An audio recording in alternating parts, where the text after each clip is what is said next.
Good day, everyone. I hope you're doing well. This is again Tony, your captain for citizenship and residency by investment programs. And as you know that we are in Athens, in Greece, and we're meeting so many fellows and colleagues from different countries around the world. And I came up across with a very unique product and program, to be honest with you, that I did not even also know that it exists. So I prefer that to share with all my followers on all social media platforms that what is this program and how you can benefit with this program.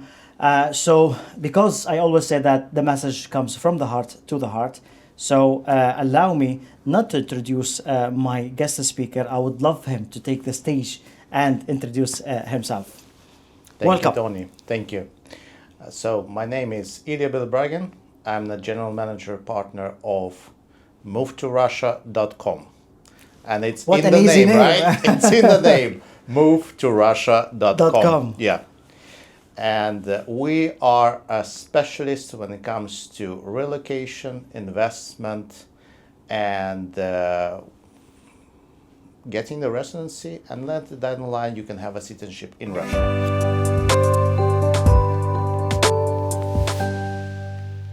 So before getting into the citizenship, so to maintain the PR, you have to stay 6 months every year to maintain the PR? To maintain the PR, unless you have this valid excuses. Yes, the other excuses. Yeah. Okay. Yeah. So and then the PR will be valid. The card, let's say, will be valid for what? For 1 year, 2 years? It's a permanent. Like when do you need to renew it? That's the card. Does it say any expiry date of the card, of the permanent residency card? Well, it's a permanent residency. Okay. It just goes and goes and goes and goes, and essentially, as long as you are respecting the limitations, laws. Yes, exactly. It kind of goes on. Of course, I mean, in practical, How they will make sure that you're 6 months every year? They check it. Based on the travel, let's say, history and all of this? Yes. And in case if you're not complying with the law and not having a legal excuses, let's say, with that. It. Okay, it can be just automatically cancelled. Yeah, maybe. and they're really good That's at interesting. that. They are very good at that. So that's why we always tell this: let's be proactive, not reactive. Yes. And that's probably the way the Russian authorities work a lot. They are fine if you are ahead of them. They're like, okay, cool, we understand, fine. See. Okay. But if you are like 1 day too late, 1 day too late, anything else, they're like, sorry, that's your problem. Mm-hmm. You knew the rules. Those were the rules, or you are out. So, and there is very little we can do about it, and that's just the rules of the game. Great. So PR 6 months per year, regardless about the investment option, and then to get into the citizenship, and of course with the language test for the PR to get into the citizenship, 3 years. Well, after obtaining the PR. No, 5 years. 5 years. 5 years, you can actually apply for the citizenship after 5 years to the PR, of which we recommend to have no issues to getting the citizenship the 3 years prior to the application. So the first 2 years you can kind of, I have exception, I'm moving around, I'm doing business, right? But then let's say you aim for the citizenship. Then the 3 years before the citizenship, it's good to have it on your record that you've been in Russia for 6 months every of those 3 years. Otherwise, they will look at it and say, well, you want the citizenship, but you're always abroad. You're always on business. You don't really live here. I mean, that could be issues, a potential say, well, maybe... You don't have a ties to the country. Yes. If you don't live every year, 6 months. Okay. Yeah. So this is how they consider it in any way. Yeah, and that's kind of how they view it. That's why we say that it's better to be compliant with how they like to see the case for the 3 years before. But you don't need to apply. You can stay permanent if you want to. It's up to you. Okay. But of course, when you have the citizenship, you don't have to stay in the country for 6. So it's of course. And there is no language test to apply for the citizenship. So now the language test is only during the PR process, or even also there will be 2 language tests in the PR and then in the citizenship. There is another kind of short test at the citizenship. Is kind of more tokennary, but if you manage to pass the PR, you'll manage to pass. Okay. I mean, But that will be face-to-face talk? It depends on actually, but it's more of a Swearing the oath, let's say, if we can call it. There will be an oath to swear that, I will be good citizen and so on. It's more of a, I would say, it's more just a more bureaucratic token thing. Okay. Usually kind of things are just passing through. It's very easy. It's not like, hey, you really need to kind of sweat it out. They knew your kind of history, they know about you, they checked everything, so yeah, it's more of a... Okay. And they usually, what happens in Russia, they usually do quite a thorough background check of you, so that it's not a lot that they're going to talk to you a lot, it's more that they're going to check things. Yes. That's also why when you do the residency test, or the residency application, you do the application and it's about 4 months wait. The 4 months waiting time, really, mostly it's FSB checking things. I see. In the background. Security check, yeah. Yeah, so they do a lot of things there in the background, and as long as you don't have any big issues, it's not going to be any problems whatsoever. Let's assume one scenario. I really wanted to have different scenarios so we can all of us understand. The very strength point, in my opinion, that one investment, it can include huge family from the father to the kids, could be the grandkids with their spouses as well, and so on. The idea that, let's assume that the father who got the PR first, beyond 65 years old, so does not need language test. Yeah. And then the rest of the family did the language test, got the PR, and everything clear. Let's assume that the main applicant, the father who's beyond 65, did not compete with, or did not comply with the 6 month every year, and he loses his PR. Will it affect the others? It's a good question. We haven't really seen those cases yet because this is still a new program. Okay. Well, I mean, it's a good question. I would say no, because it's not like they already received the permanent residency, like that. It shouldn't kind of make the whole family ineligible, but we haven't seen any practical cases because it's such a new program. I see. But the way they think about it, even because there's no requirement to stay invested with the real estate or with the stocks, right? You're not tied into that. So essentially, when you are clear for the residency, you're clear for the residency. That's it. Okay. And they view you as any other resident. So it's not like, hey, there's a special residency. No, this is the same residency. And this is why they also require the language test, because they see, okay, this is the path to the same residency as everybody else. There is nothing special, and the resident is not tied to anything else. Does it make sense? It does. So now, in a matter of documentations required to apply, let's say, regardless about the investment options, what do I need to bring from my home country, for example, to apply for the Russian Well, of visa? course, you have to always have with you your passports, the documents, right? That's an important thing. So stateless people, I believe they could not apply. Stateless, so they don't have passports. They are not a citizen of any country. No, we haven't actually. That's a good question. I have to come back to you. We haven't tried those for the golden visa. So there will be promise for the second episode. That's true. That's great. a good one. So in terms of documentation, the passports. Of course. Okay. And then for all the adults and for kids above from 14 and up, anywhere that you have a citizenship or permanent residency, there is a need to provide a criminal record.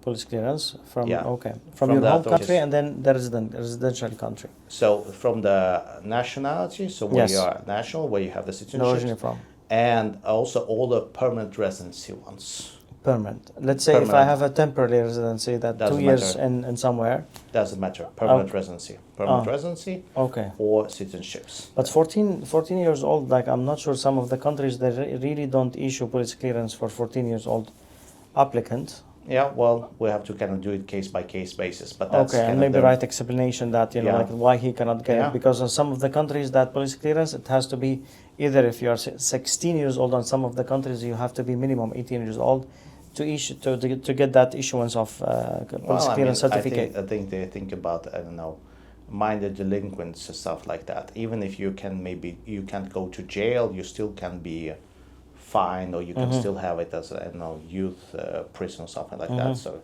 that's what they aim for. Criminal record, of course, and for all the non-adult children, the birth certificates to prove that they actually have custody. So there's the mother, father, and this is the child and everything. Yeah. For the adults, there's no need for the birth certificates, stuff like that. Okay. Because, well, you have the passport, right? I and see. there's a thing. Yeah, but when it comes to, of course, the spouses, there's proof of marriage. Otherwise, what's the Marriage connection, right? certificate. Yeah. So these are the documents, let's say, from passport to birth certificate to police clearances to and then there's to marriage proof certificate. of investments and everything else. Yeah. But do I need to provide like bank statement, for example, for in my residential country that I have this fund, or do I need to?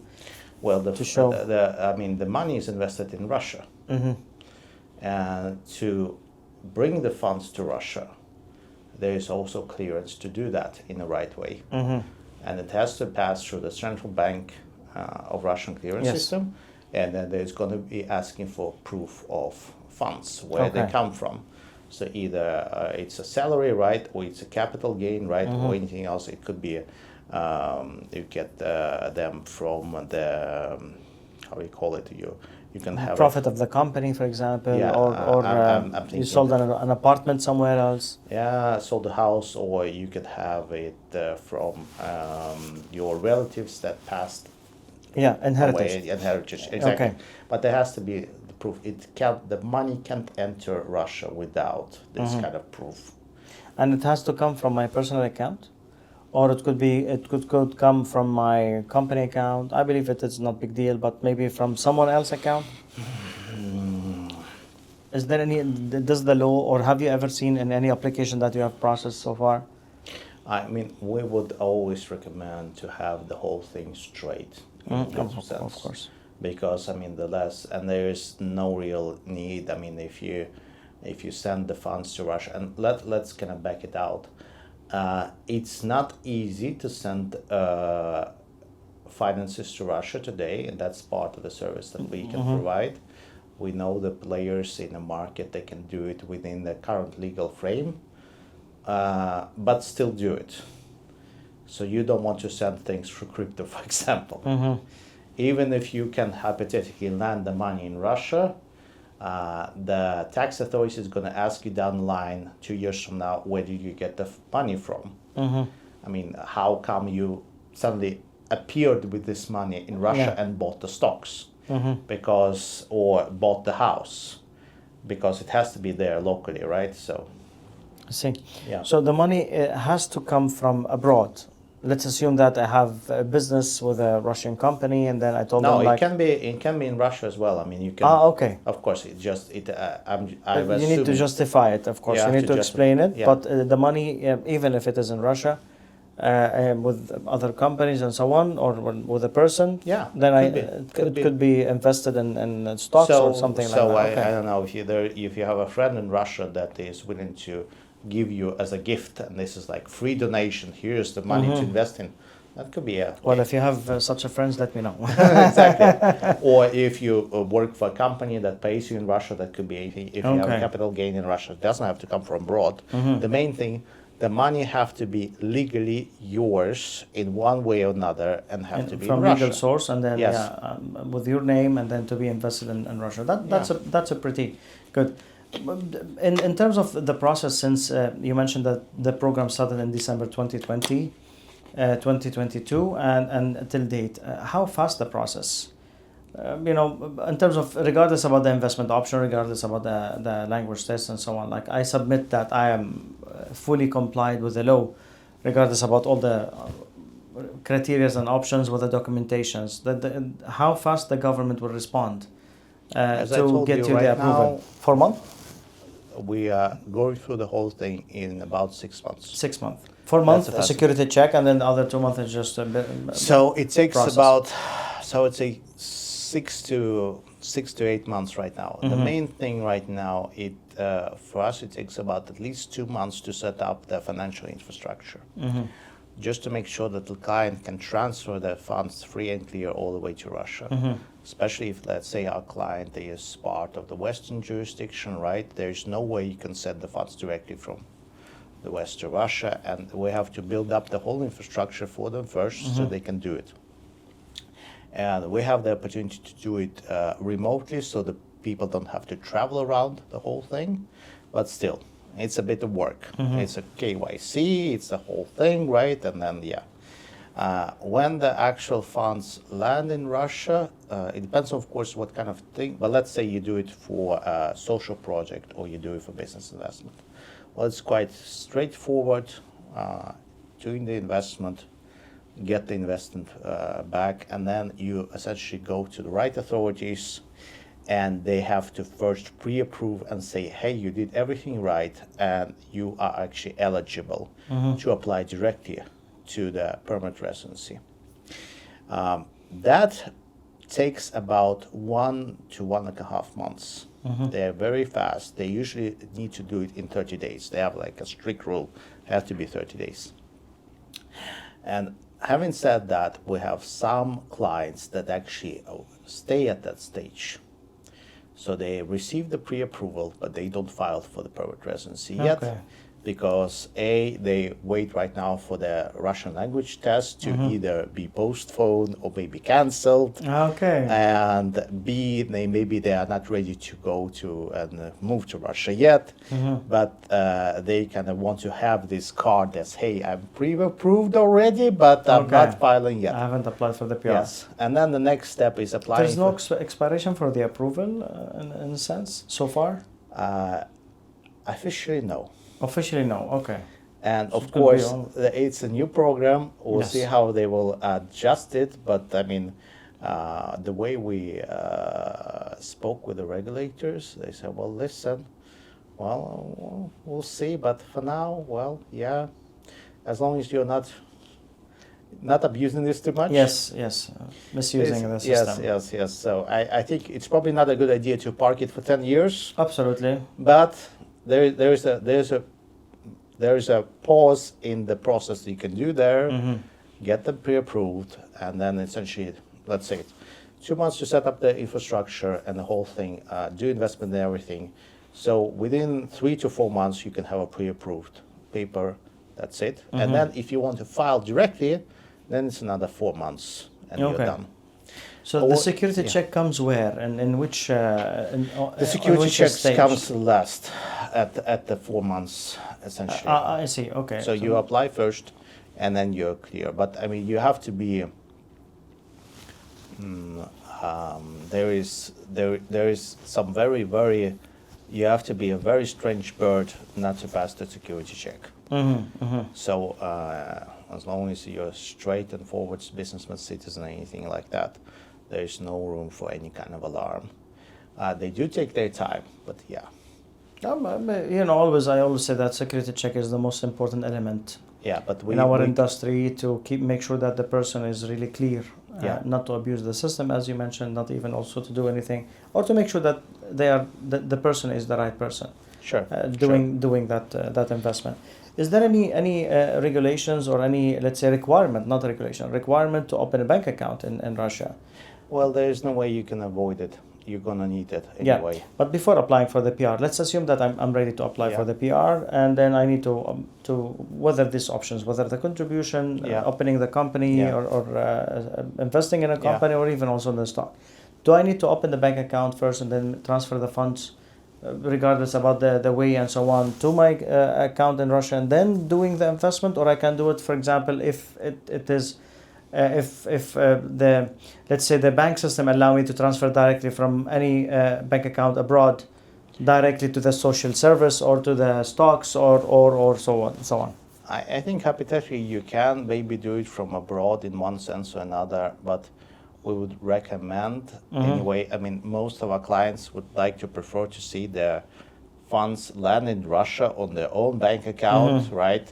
And then they see that they are converted safely to rubles, and then they can push the button and make the investment. I think that's the right way to do it. How difficult to open the bank account? We can help you do it within essentially 2 banking days. 2 banking days? Yeah. I was expecting you to tell me like 2 months, 3 months. No, and actually this is kind of, we have partnerships with quite prominent banks in Russia, both sanctioned and unsanctioned. And so our partners offer premium services, so they even come to your hotel with a bank card. There's a bit of other things that need to be cleared. For example, Russia introduced right now very harsh rules when it comes to getting a Russian SIM card. SIM card, Yes. mobile phone SIM card. Mobile phone SIM card. So you can, of course, use your SIM card from any other place. So you can roam in Russia with your other SIM cards. But to use the banks and to use a lot of social services, you usually need your own Russian number. And to get that Russian number, you need to kind of pass through a lot of hoops to get it. So it's a bit of a hurdle right now. That usually can take up to 2 weeks. Okay. So let's say it like this. We usually recommend that the client land to do everything needed for 2 weeks in Russia. And then we do the whole thing, and then they're free and clear to do whatever they want, either stay in Russia, kind of go around touristy, or fly back out. But the visit usually requires, there's still a visit required for 2 weeks in Russia. Okay. Yeah. That's something pretty new to me, and then very, very good to know about it. The reason why they do the SIM cards is because there's been a lot of scammers in Russia, and people kind of use SIM cards and throw them away. So now they started to track things. So like you can only have up to 10 numbers. I see. And we know exactly who you are. So if I would to use my number for some nefarious reasons, then the authorities can track it back to me and say, hey, it's actually you that bought this SIM card. And the same thing for foreigners. You can't just buy it anonymously. You have to kind of do the whole thing through. So yeah, that's the background. I believe that no one has gotten yet the citizenship since the program just started almost 2 years or 3 There's years no ago. way, yeah. Yet, let's say. But who do you think that is or who are the existing, let's say, clients who they are interested? Where do you see it, like from the region of Asia, from the region of Europe, from the region of US, for example, Canada and so on, like the clients driven to the Golden Visa in Russia? Good question. I think a lot of the first applicants were essentially those people that already had a connection to Russia. Maybe already haven't invested in Russia. We actually had some clients that already bought the apartment and then afterwards like, hey, I'm actually eligible, let's do it this way, right? So they have been already on the inside. Now, I think a lot of people view this as an opportunity to directly get the residency. And I think especially when we talk to our clients from, let's say, the New World, US, they also view Russia as an excellent place to relocate their assets just in case the taxes will change in US. And, they feel like one of the few countries in the world where the assets will be safe. It's not going to be Switzerland. It's going to be Russia. So that's part of the reason. So I think mostly it's from the economical point, from a point of safety. Yes. For the families, it's very big that it's a very family-friendly country. So people with kids say that education is great, and people really like big families in Russia. I mean, you're encouraged to have kids, right? The more kids, the better. Also, what I think is really important is the healthcare. This is what I really wanted to ask you, that if the moment that I have the PR, I'm entitled to the healthcare system. Yeah. And then how expensive it is? Well, I mean, it's free. It's free. It's free. I mean, let's say it like this. The private healthcare in Russia is kind of so cheap that you can basically do it as well this way. But the healthcare, maybe The not public best. sector, let's say. The public sector comparison, the public sector healthcare, let's say in Moscow, is much better than you're going to get anywhere in Private sector. UK, like NHS. So NHS, you never get anything. Canada, you never get to the actual There, maybe you're gonna wait a week, maybe 3-4 days, right? If you go for the private option, you're gonna get service the same day or the day after. So, for example, we have also some clients not that are exploring the golden visa opportunity right now. And first they say, listen, I want to come to Russia. I've never seen Russia before, but I want to do a kind of operations there, kind of a bit of surgery. And I heard that the Russian doctors are really good, and I believe that they can do it cheaper than in US. Well, I will not mention what kind of surgery, but it's not the easiest one, not the hardest one, but still. Okay. And the whole thing was kind of turned around within 2 weeks with the surgery and the kind of lay-in for 5 days and everything else, all the kind of tests and everything. I think the client spent about $5,000. And probably the same kind of surgery would be 10x in the US. Oh wow, okay. So and this was the private option, right? Private sector. Yeah, private sector. If she went for the public sector, she would probably pay almost nothing in that sense. 10% maybe, or if not less. It's like very, Okay. but it is. So most of our clients, they just go, okay, private is how much? I would just go there. So Okay, that's cool. and So yeah. Having said that, the services are always really good in the capital, and most of our clients usually land in the bigger areas. And then, of course, you can go anywhere from there. But we would recommend land in the big areas first, kind of get acquainted. Better to learn the language that way. There's other people out there, right? And Russia is very much a multicultural country. We have many people. Well, I mean, just take Tatarstan, for example, Kazan. Wonderful city. I think third from the point of attractiveness, at least number 3, and one of the top cities that are smaller cities. It's 1.5 million people, and the region is about 50% Muslim, 50% other religion, including Christians, and it's one of the favorite destinations for everybody. Okay. Great in the summer, great overall, wonderful administration, great governor, and yeah, it's great stuff. That's great. That's great. To be honest, I don't really have more questions because we got at least the outlining of the Golden Visa program. Yeah. And way more further questions will be happening. And of course, all the followers who are really watching the video, they will comment with the questions, and then of course with your help, we'll help them too. We'll get the answers. But my last question to you: Go. if you are the decision maker of the Golden Visa in Russia, okay, what do you change to make it more attractive? Yeah. So my view is that I think the statistic is that about 130,000 or 140, 150,000 of high net worth individuals are moving every year. Every year? Yeah, To Russia? No, not to Russia, but in the world. Okay. Sorry. Okay. I think according to Henley Partners.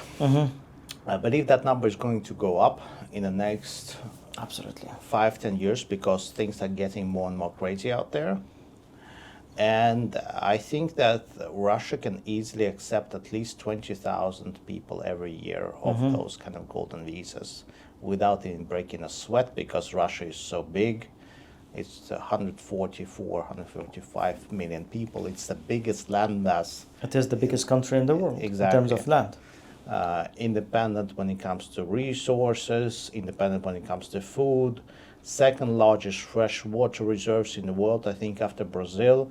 So essentially you have covered completely everything, independent from the point of internet infrastructure, energy infrastructure, and all those things. And that makes Russia a really attractive, I would say, safe haven in the stormy weather ahead.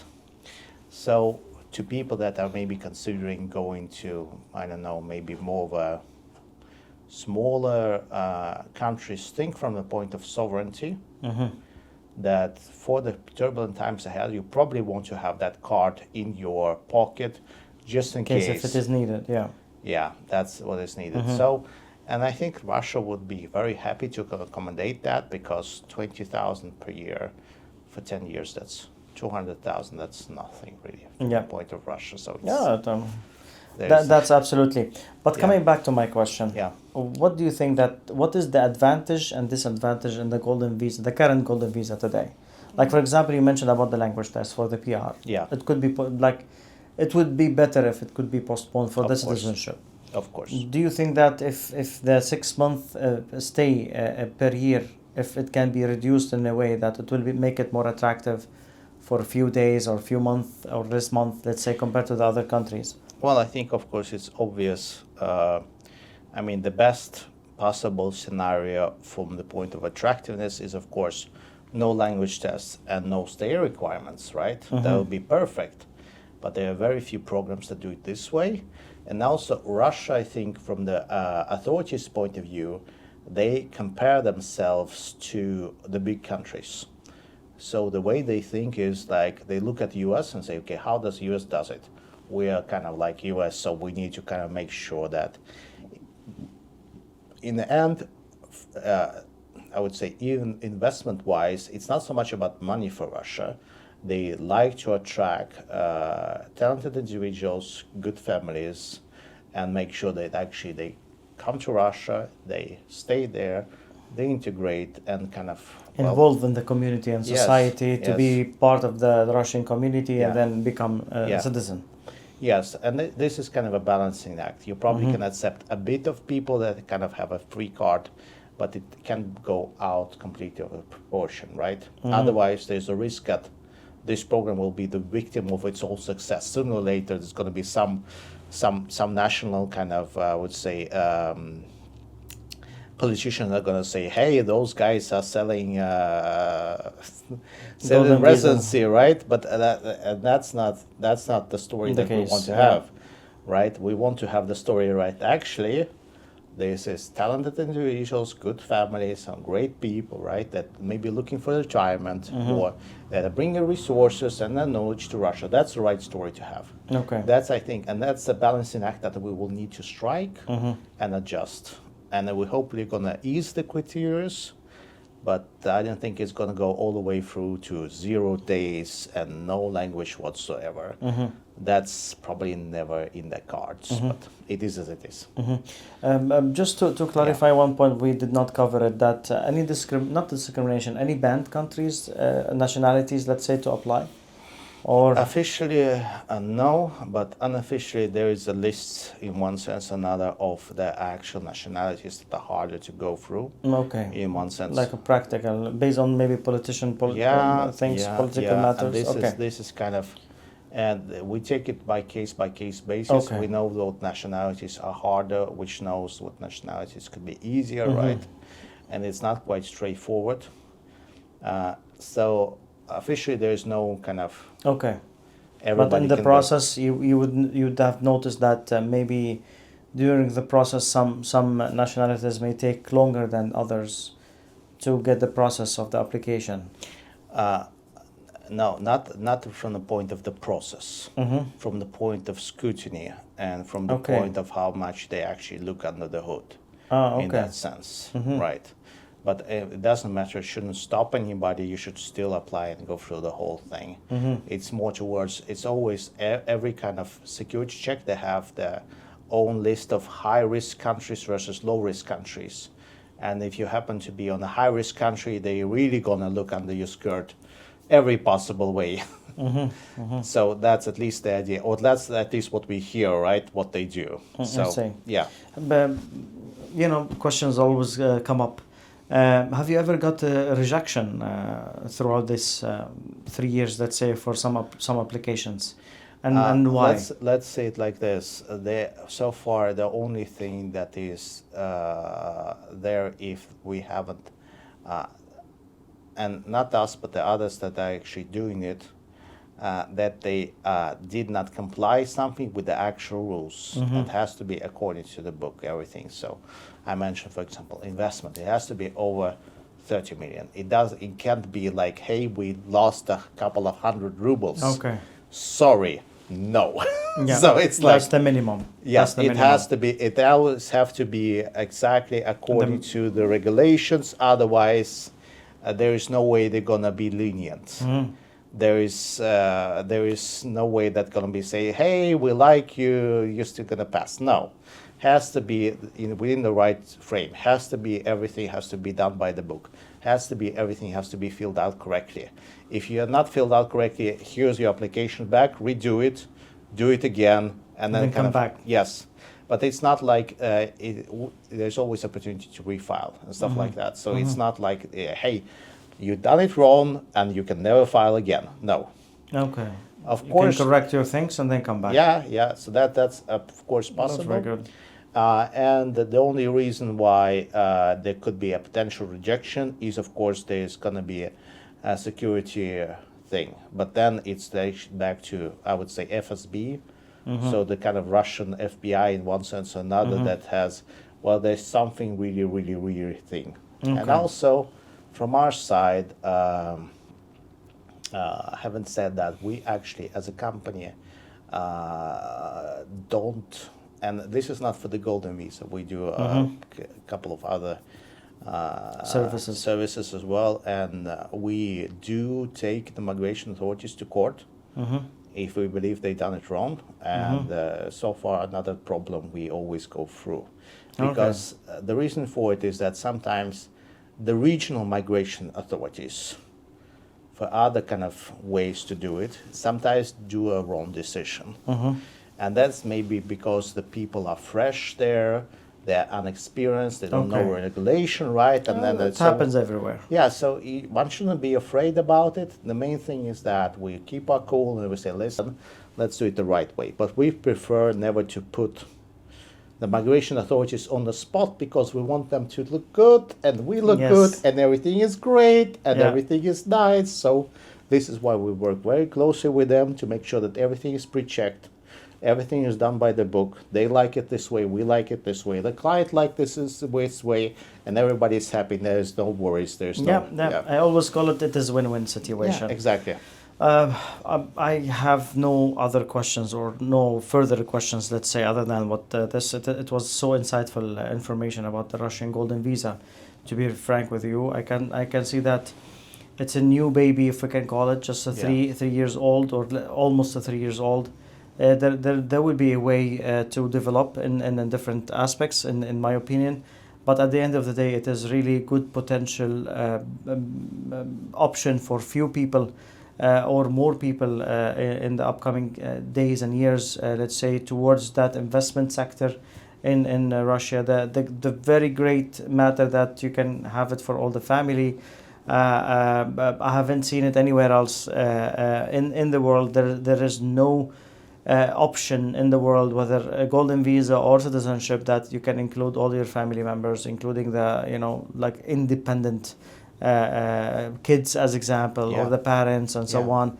So that is really unique thing in the golden visa in Russia. I agree with you, and that's something that is anywhere not there. And I think this is based on the fact that Russia really wants to bring the whole family over. Yes. So it's not like, hey, like 1/4 of the family came and the rest. And this is what you mentioned, that it's a family country, that they and they care about the kids and the family in general. I can't thank you enough. It was a great podcast. Do you have anything to say before we finish? I would comment that even if you park the golden visa thing, a lot of our clients are right now just looking to invest in Russia. So if you are looking for a good investment, Russia has had a lot of bad publicity out there. And when something is really bad, usually it's really good. So that's if everybody loves the investment, then it's probably not a good one. When everybody talks about, buying Tesla, then probably you should not buy Tesla anymore, right? So nobody really talks about buying Russia right now, right? Maybe in certain ways, yes, but the reality. So just give you a bit of statistics, right? So U.S. stock market is valued at, I think, 140% of GDP of U.S. Russian stock market is valued at 9% of GDP of Russia. So, I mean, this is Big my difference. personal opinion. It's quite undervalued. That's the thing. Okay. And also, of course, when it comes to real estate, the prices you can buy things for right now, especially maybe not Moscow elite, because we already have. So just another kind of drop there. Moscow just became the second city to number of billionaires in the world. So the first one is New York. Okay. Moscow just became number second. We are up plus Number 20%. two. Okay. The third is Hong Kong. So we have all the funds and all the money coming back and reinvesting. That's mostly actually Russians coming back with their funds because they see the trend. They already Okay. updated on the whole thing. Of course. Right? I mean, They feel it. Yeah, I hear actually Russians are selling properties in Dubai, kind of bringing things back. So they are a bit ahead of the curve, which is great. But there's other opportunities out there, so you can invest in other cities, St. Petersburg, Kazan, and I think have quite a good investment going forward. Also, something to think about is that the interest rate in Russia right now is at extremely high level, plus 21% nominal. That means that economy is kind of having very hard brakes on it and still grows by 3% despite 25,000 sanctions. So imagine what's going to happen when we actually get a bit more of lower interest rate. Maybe they will it's like when you see a horse that is ready to run. That's where I see Russia right now, and this is like very stable, very great, and I think it's all a possible upside. So just pure investment, great thing. So with ending of this episode, I really thank you for the time, and it was nice seeing you and meeting you throughout this 3 days in Greece, in Athens, and talking about with other fellows about the industry of immigration in general, mainly in Golden Visa and citizenship program. It really touched my heart that we come along all together, and then we had sharing everyone his passion. Of course. I see your passion with the Golden Visa, and then like how to promote it and to promote your own country, which is I feel proud with that. And then I look at also my passion with the programs that I deal with and the service that I have. I hope that we added something to the audience and then the people who are watching this video, new ideas, new ways to think, maybe for investment options, and then the Golden Visa options, and so many things that it could maybe help them to enlighten their future. And this is what I always do in my podcast. I really thank you. We just promised them during the podcast that we should get back with a few questions. Yeah. So soon we will see each other. Yes. Could be in Russia, could be anywhere else. But we have to answer back. And then, of course, if you have any question, just have the comment, and we will make sure that to answer these questions. Really, Thank you thank so much, Tony. Thank you for having me. It was a great pleasure. Thank you. Pleasure. Thank you.